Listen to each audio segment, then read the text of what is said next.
What's up people, this is Pankaj Negi. Welcome back to another blog on my YouTube channel Negi travels. तो अभी शाम के बज रहे हैं 6 और अभी भी यहाँ पे अंधेरा नहीं हुआ। मतलब ठीक है, वो चीज़ हमने पहले भी डिस्कस की थी। तो आज हम बात करने वाले हैं कि क्या वे है यहाँ पे आने के लिए, क्या क्या आपको चाहिए वर्क परमिट के लिए, और कैसे आप वर्क परमिट में यहाँ आ सकते हो, या आप स्टूडेंट आ रहे हो तो क्या क्या आपको करना चाहिए। तो चलिए फिर शुरू करते हैं आज के ब्लॉग यहाँ से। मैं अभी घर में हूँ, घर के पीछे बैकयार्ड में हूँ जहाँ मैं परसों बर्फ़ साफ़ कर रहा था। तो चले बात करते हैं कुछ टॉपिक्स पे जो ज़रूरी है और डिस्कस करना, जिसके बारे में मैंने बहुत टाइम से मतलब बता रखा है बट मैं कर नहीं रहा। सबसे इम्पोर्टेंट तो आयल्स है। IELTS basically international English language test. India से और कंट्रीज से मुझे नहीं पता, और कंट्रीज से भी आप डायरेक्ट एलएमआई अप्लाई कर सकते हो अगर आपको कोई स्पॉन्सर करना चाहता है या किसी को नीड है। वैसे कनाडा में इस टाइम पे वर्कर की बहुत ज़्यादा नीड है और लोग इजीली आ भी रहे हैं, क्योंकि मेरे साथ एक मैनेजर है, वो दुबई से आया है, उसने डायरेक्टली खुद ही वहाँ से अप्लाई किया। और तो मैं अभी अंदर जाता हूँ, फिर वहाँ पे डिस्कस करते हैं। तो यार पता क्या है, आईएलएस तो मोस्ट इम्पॉर्टेंट है। आईएलएस के बिना आप अपनी फ़ाइल स्ट्रॉन्ग नहीं बना सकते। करने के बाद आपकी फ़ाइल थोड़ी स्ट्रॉन्ग बनती है, और जो यहाँ की रिक्वायरमेंट है ही है। तो अगर आप डिपेंड करता है कि आप कर क्या रहे हो। अगर आप वर्क परमिट पर आने चाहते हो तो आपको जीटी करनी पड़ेगी, और अगर आप स्टूडेंट में आते हो तो आप एकेडमिक करोगे। इसके भी दो चीज़ें हैं, इसमें थोड़ा सा मॉड्यूल अलग हो जाता है एकेडमिक और जीटी में। वो आप डिटेल्स में देखना चाहते हो तो किसी भी उसके में सर्च मार सकते हो। जो जीटी की आईएलटीएस होती है उसमें आप पीआर के लिए, अगर आपको लगता है कि आपके पास एटलीस्ट 7 से 8 या 10 साल का किसी मल्टीनेशनल कंपनी का एक्सपीरियंस है, और आप क्या बोलते हैं, आपके पास कोई डिग्री है इंडिया में, मतलब आपके जो पॉइंट्स हैं वो बन रहे हैं, अगर आप यहाँ पे डायरेक्ट पीआर ले रहे हो इंडिया से, तो आप जीटी वाली आईएलटीएस भी कर सकते हो। ट्रेनिंग जो भी है, तो आप डायरेक्टली वहाँ से यहाँ पीआर हो जाओगे। उसके लिए आपने करना क्या है कि किसी लॉयर को या किसी को हायर करना है। वो आपकी आपकी प्रोफाइल देख के बता सकता है आपको कि आप इसके लिए एलिजिबल हो या नहीं हो। बस उसके लिए ये है कि आपका जो आईएलटीएस का है उसकी रिक्वायरमेंट भी बहुत हाई होती है, और बहुत अच्छे लेवल के भी बंदे नहीं उसको क्रैक कर पाते हैं इंडिया से। जैसे बच्चे यहाँ पे पढ़ने के लिए आते हैं तो वो अगर आपके बैंड इतने नहीं आए, यहाँ पे भी ऐसा होता है कि जैसे सिटीज़ होती हैं अलग अलग, जैसे हमारे इंडिया में for example Uttarakhand, Bihar, UP और अपना चंडीगढ़। तो जैसे चंडीगढ़, दिल्ली थोड़ा वीआईपी में आ गया। तो जो भी यहाँ पे थोड़ी वीआईपी सिटी है जैसे टोरंटो और ये वैंकूवर, तो ये इन जगह के लिए आपकी रिक्वायरमेंट उस हिसाब से होती है। अब जैसे मैं विनीपेग में, ये नया बन रहा है तो यहाँ पे लोग बस आने के चक्कर में, क्योंकि यहाँ पर ठंड है तो लोग टिकते नहीं, इसलिए कहते हैं कि मतलब यहाँ पे जाओ, वहाँ की रिक्वायरमेंट कम है तो यहाँ पे खर्चे भी कम है, तो ये थोड़ा उस हिसाब से बंदे यहाँ पे जल्दी इजीली हो जाता है। जैसे जो वर्क परमिट की बात करता हूँ, वर्क परमिट के लिए आपको एलएमआई होती है जो मोस्ट इम्पॉर्टेंट होती है। एलएमआई पे, बिना एलएमआई के आपको मतलब अगर आपको कोई बोलता है कि मैं आपका काम करा देता हूँ, तो मेरे को लगता है नहीं कि उस पर मतलब इतनी श्योरिटी रहेगी और उस पर इतना ट्रस्ट करना चाहिए, क्योंकि एलएमआई मोस्ट इंपॉर्टेंट है यहाँ पे। अगर आपको कंपनी एलएमआई दे रही है, इट मीन की कंपनी आपको स्पॉन्सर कर रही है डायरेक्टली। जैसे एलएमआई पर अगर आप आए हो तो आपको ये होता है कि अगर आपका 3 साल का वो है, उसमें जितना लिखा होगा, जितनी पे लिखी होगी, जितना हार्स लिखे होंगे, उतना आपको मिलेगा ही मिलेगा। और जो स्टूडेंट पे जो काम करते हैं, जो यहाँ पे वर्क परमिट पर काम करते हैं, जिनके पास एलएमआई नहीं होती है, उनका ऐसा सीन होता है कि वो लोग, उनका फिक्स नहीं होता। अगर इनके पास काम होगा तो वो 2 घंटे भी काम कराएंगे, अगर इनके पास काम होगा तो उनको पूरे हार्स भी देंगे, मतलब 7 हार्स का है तो 7 घंटे भी देंगे। अदरवाइज़ अगर उनके पास काम नहीं होगा तो वो 2 या 3 घंटे में उनको भेज देते हैं घर। और हमारा या मेरा ऐसा है कि मैं एलएमआई पे हूँ तो मेरे को पूरे 8 घंटे मिलते ही मिलते हैं, जो कि ऐसे कॉन्ट्रैक्ट में इनके साथ साइन हो। पर इसका एक नेगेटिव ये है कि मैं कहीं कैश पे काम नहीं कर सकता, मतलब दूसरी जगह वो काम नहीं कर सकता।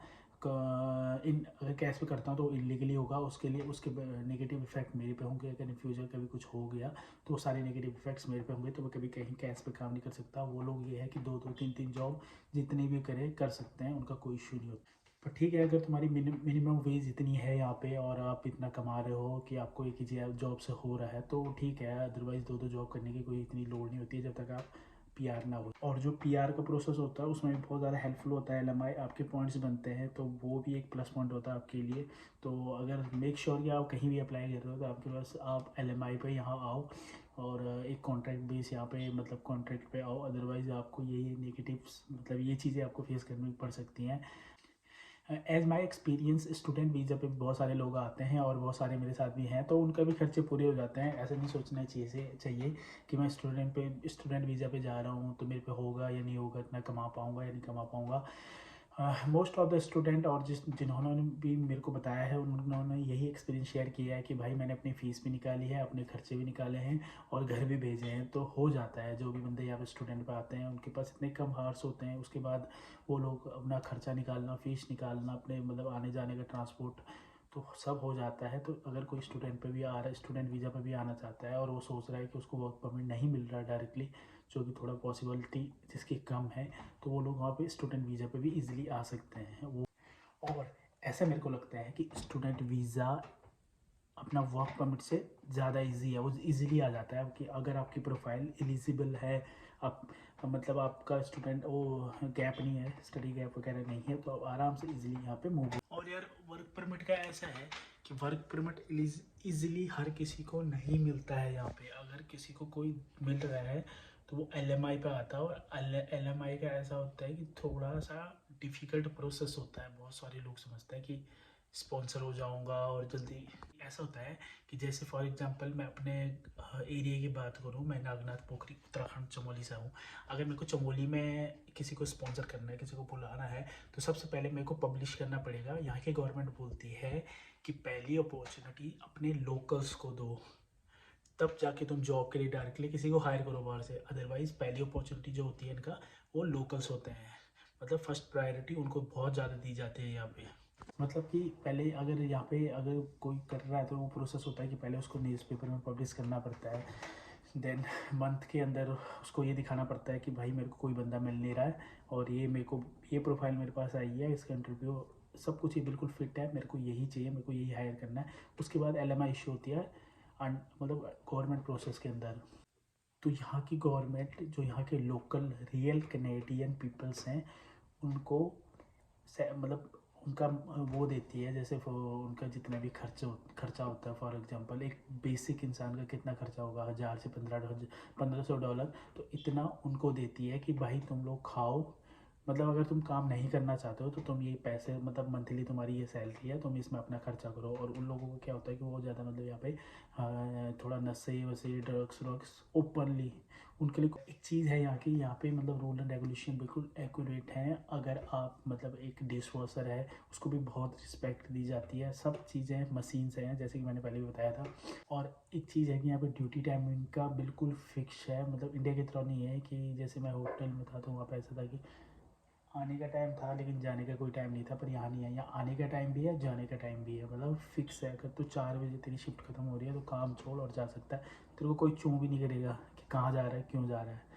और मतलब मैंने इतना हार्ड वर्क किया है, मैंने क्या, मेरे मतलब बहुत सारे जितने भी इंडिया में काम करते हैं वो इतना हार्ड वर्क करते हैं, और यहाँ पे आए अगर आ गए तो उनको लगेगा मैं कुछ कर ही नहीं रहा, मतलब यहाँ का काम जीरो लगेगा। क्योंकि यार टाइम टू टाइम शिफ्ट है यहाँ पे, ठीक है। टाइम टू टाइम पैसा है यहाँ पे, 15 दिन का पैसा मिलता है, मतलब 2 वीक्स का पैसा आता है। और ये 2 दिन की छुट्टी होती है। अब चलो छुट्टी का तो ऐसे है कि यहाँ पे पैसा नहीं मिलता, बस घंटे का काम करने का पैसा मिलता है। उसमें ये है कि अगर बंदा कर सकता है तो कहीं और कर ले, और अगर उसको अपना हॉलीडे लेने हैं तो 2 दिन की दो छुट्टियाँ होती हैं यहाँ पे, मतलब कभी भी फिक्स होती है। और जो भी चीज़ें होती हैं हमारी सारी ऑनलाइन होती है, जैसे मेरी शिफ्ट लगना, मेरा पैसा आना, मेरी टेप वगैरह एवरीथिंग, सारे एप्लीकेशंस होती हैं। उसमें उसमें पता चलता है कि मेरा इतना टिप आया हुआ आज का, पर डे उसी में जितनी भी टिप हो उतने उसमें आती है। मेरी पे का, मेरा चेक इन चेकआउट एवरीथिंग सब उसके अंदर आता है कि आप कितना घंटे का आज काम किया है, आपकी पे कितनी बनी है, कितना ओवर टाइम लगा, ये सब कुछ उसमें आता है। तो ये चीज़ें यहाँ पे बाकी जिस किसी को भी वर्क परमिट के लिए अप्लाई करना है वो मेरे को कांटेक्ट कर सकता है। मैं ये है कि भाई जिन्होंने मेरा कराया है वो देखो जेन्युइन तो है, क्योंकि उन्होंने मेरा कराया और मैं यहाँ पहुँच गया हूँ। तो मैं ये है कि हाँ वो कर सकता हूँ कि उनसे बात करके कि ऐसा कुछ पॉसिबिलिटीज़ हैं, वो भी अपने उत्तराखंड से हैं। और एक भाई हैं दीपक रावत, तो चीज़ें हो सकती हैं अगर कोई ऐसा कॉन्टैक्ट, कोई ऐसे मतलब चाहे तो सही है। स्टूडेंट पे भी ठीक है, एक बार बंदा यहाँ, सबसे मेन मोटिव इनका यही होता है जो भी बाहर से आते हैं कि एक बार PR मिल जाए बस। उसके बाद यहाँ पे काम को कोई मतलब वो नहीं करता कि यार ये बस चला रहा है, ये कर रहा है, ये वो कर रहा है, बस अपनी पे से मतलब होता है कि मेरे पास पैसा आना चाहिए। इंडिया की तरह नहीं कि यार तू होटलों में बर्तन धो रहा है, ये है वो है, जबकि वो अगर वो अच्छी प्रोफाइल पे भी होगा तब भी। पर यहाँ पे ऐसा नहीं है, यहाँ पे ऐसा है कि तेरी पे आनी चाहिए बस। बाकी thank you so much guys, time निकाल के एटलीस्ट मैंने आज अपनी मन की बात और कुछ चीज़ें डिस्कस कर ली। आई थिंक कि मैंने वो डेप्थ में जाके वो चीज़ों के बारे में नहीं कर पाया हूँ, क्या बता आप लोगों को वो चीज़ें अच्छी नहीं लगी हो, मतलब वो चीज़ें आपको समझ में ना आए हो। तो उसके लिए लेट्स सी, नेक्स्ट टाइम थोड़ा एक्सपीरियंस हो जाएगा मेरे को यहाँ का, तो उसके बारे में हम फिर बहुत डिटेल में बात करेंगे। बाकी देखते हैं, मिलते हैं नेक्स्ट व्लॉग में।